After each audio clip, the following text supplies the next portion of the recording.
Good morning everyone. ఈరోజు మీ అందరితో share చేసుకోబోతున్న topic వచ్చేసి ఇంట్రెస్టింగ్ వన్.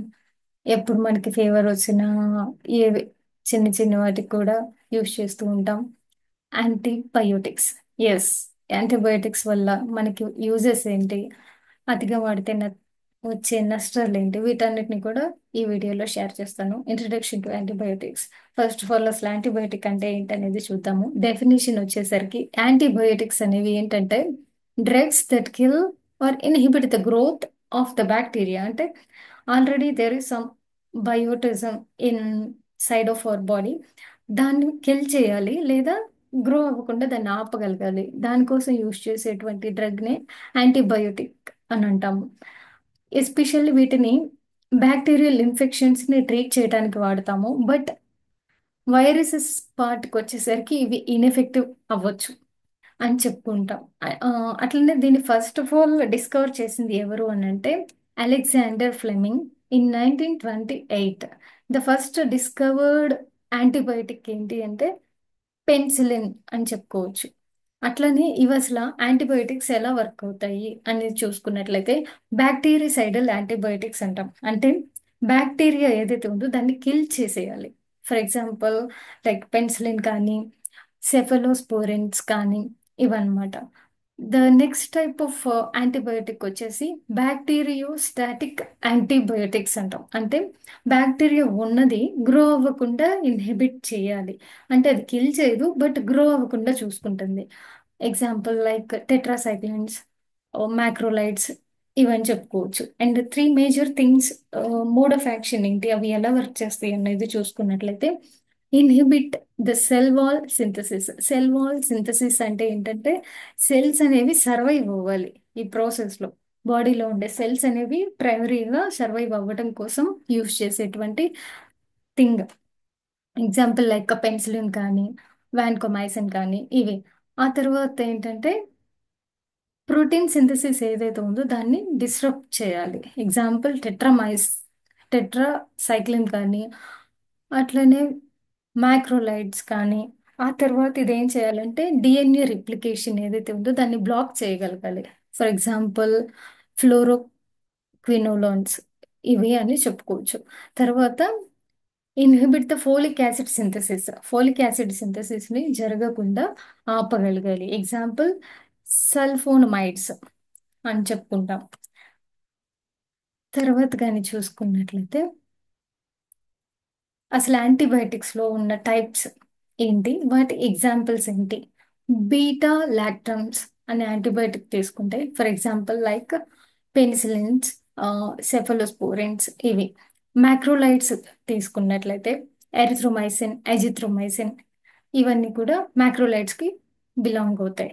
టెట్రాసైక్లిన్స్ తీసుకున్నట్లయితే డాక్సిసైక్లిన్. అలానే అమైనో గ్లైకోసైడ్స్ తీసుకున్నట్లయితే జెంటామైసిన్, స్ట్రెప్టోమైసిన్ అనే యాంటీబయోటిక్స్. వీటికి ఎగ్జాంపుల్స్ ఫ్లోరోక్వినోలిన్స్ అనేవి తీసుకున్నట్లయితే సిప్రోఫ్లాక్సాసిన్ అనేది దీనికో బెస్ట్ ఎగ్జాంపుల్. సల్ఫోనమైడ్స్ అంటే సల్ఫర్ గ్రూప్ కి చెందినవి. ట్రైమితో ప్రైమ్ సల్ఫోమిథాక్సిజోల్ అనేవి చెప్పుకోవచ్చు. అట్లనే ఈ యాంటీబయోటిక్స్ యొక్క యూజెస్ ఏంటి అనేవి తీసుకున్నట్లయితే ఇవి బ్యాక్టీరియల్ ఇన్ఫెక్షన్స్ ని ట్రీట్ చేయడానికి లైక్ నిమోనియా కానీ ట్యూబర్క్యులోసిస్ కానీ యూటిఐస్ ఇలాంటి వాటిని ట్రీట్ చేయడానికి బాగా యూజ్ పడుతుంది. అట్లనే ఇన్ఫెక్షన్స్ ని ప్రివెంట్ చేయడానికి లైక్ సర్జరీస్ లో కానీ పోస్ట్ సర్జరీ ఇన్ఫెక్షన్స్ రాకుండా యాంటీబయోటిక్స్ ని యూజ్ చేస్తాం. అట్లాగే అగ్రికల్చర్ లో వెటర్నరీ మెడిసిన్స్ లో కూడా యాంటీబయోటిక్స్ అనేవి వాడుతూ ఉన్నారు. అయితే ఈ యాంటీబయోటిక్ రెసిస్టెన్స్ అనే ఒక కాన్సెప్ట్ ఉంది. Like A growing threat.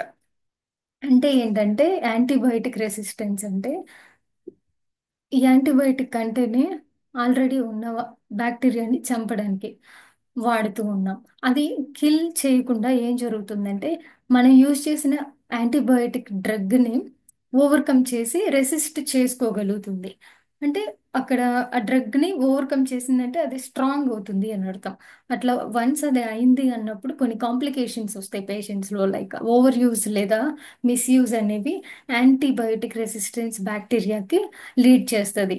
For example ఏంటి అంటే ఎంఆర్ఎస్ఏ కానీ ఎండిఆర్టీబీ అనేవి వీటికి ఎగ్జాంపుల్స్. వీటి నుంచి వచ్చే కాన్సిక్వెన్సెస్ ఏంటి అన్నట్లయితే ఇంక్రీజ్డ్ మెడికల్ కాస్ట్. ఆటోమేటిక్గా అక్కడ తగ్గలేదు ప్రాబ్లం, ఇంకా పెద్దదైంది అన్నప్పుడు మెడికల్ కాస్ట్ అనేది పెరుగుతుంది.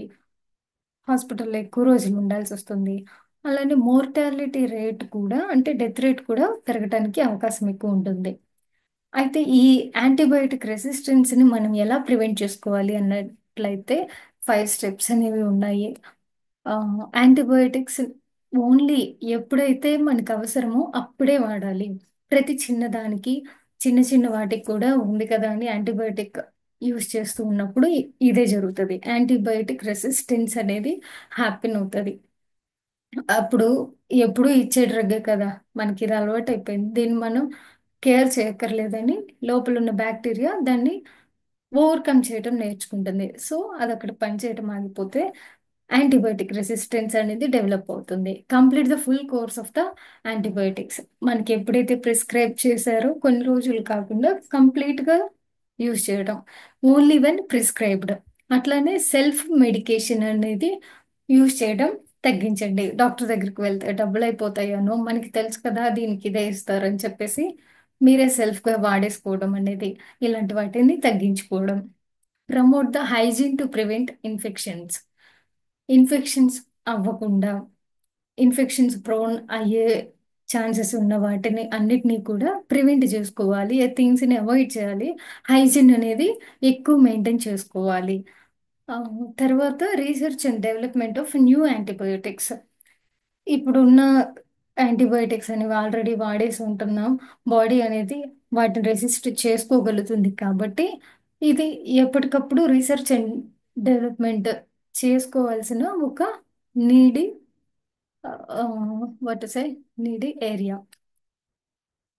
అండ్ నౌ ఈ యాంటీబయోటిక్స్ యొక్క ఫ్యూచర్ ఏంటి అనేది తీసుకుంటే, న్యూ క్లాసెస్ ఆఫ్ యాంటీబయోటిక్స్ అనేవి డెవలప్ అవ్వడానికి ఎక్కువ అవకాశాలు ఉన్నాయి. Phage therapy using viruses to kill the bacteria.